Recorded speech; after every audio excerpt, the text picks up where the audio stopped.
Kisah nyata, belum lama.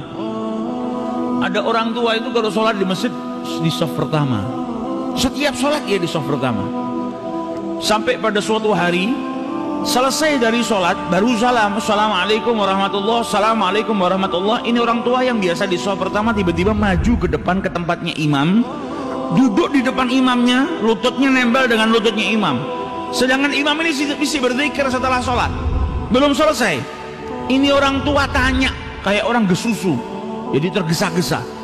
Ini orang tanya, ya imam, wahai imam, ajarkan aku sesuatu yang bermanfaat yang bisa nanti masukkan aku ke dalam surganya Allah Subhanahu wa Ta'ala.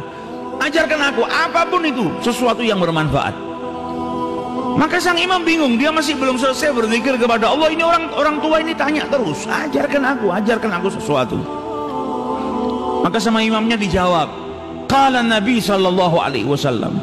Nabi sallallahu alaihi wasallam bersabda, kalimatan, ada dua kalimat, habibatan ilar rahman, sangat dicintai oleh yang maha pengasih lagi maha penyayang.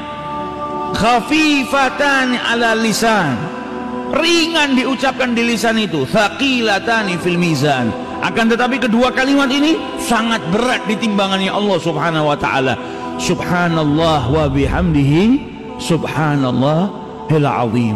Kata orang tua tadi, ulang lagi, saya belum hafal. Diulang sama imam.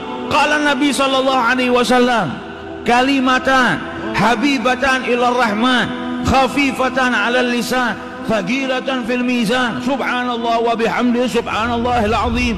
Ulang lagi, saya belum hafal. Diulang sama imamnya beberapa kali sampai akhirnya sudah, saya sudah hafal.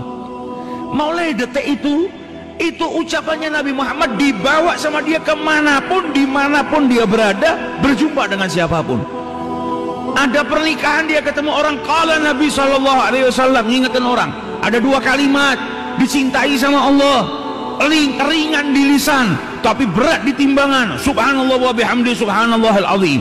Ketemu siapapun dia ucapkan, ketemu anaknya, ketemu tetangganya, ketemu sahabatnya, di masjid, di luar masjid, ada tamu ke rumahnya, selalu dia ulang-ulang kalimatan habibatan ilar rahman, terus diulang-ulang sampai akhirnya datang suatu ketika dia sakit, masuk rumah sakit tidak sadar, selama beberapa hari nggak sadar, koma. Sampai ketika keluarganya semua berkumpul, di saat dia dalam keadaan kritis, tiba-tiba yang sudah beberapa hari nggak buka matanya, tiba-tiba lelaki tua tadi membuka matanya. Maka keluarganya bahagia, nunggu ayahnya sudah koma dalam keadaan tidak sadar beberapa hari, tiba-tiba buka matanya. Dokternya pun gembira. Ketika dokternya hendak memeriksa si pasien tua tadi, dipegang sama yang tua tadi. Yang tua tadi memegang dalam keadaan kedua matanya terbuka sambil berkata, ya dokter, wahai dokter, Nabi Shallallahu Alaihi Wasallam bersabda kalimatan, dua kalimat dicintai sama Allah, ringan di lisan ketika diucapkan, namun berat di timbangannya Allah Subhanahu wa Ta'ala. Subhanallahi wa bihamdihi subhanallahil azim. Ketika itu meninggal dunia, meninggal dalam keadaan mengucap subhanallah wa bihamdihi subhanallahil azim. Mata ala husnil khatimah. Nah ini kalau sudah dibiasakan, terbiasa.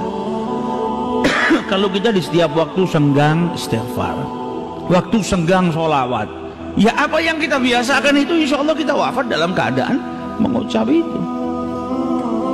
Kalau terbiasanya malah ngomong kotor, ya akhirnya kita wafat juga dalam keadaan berbicara kotor. Wa'iyadzubillah.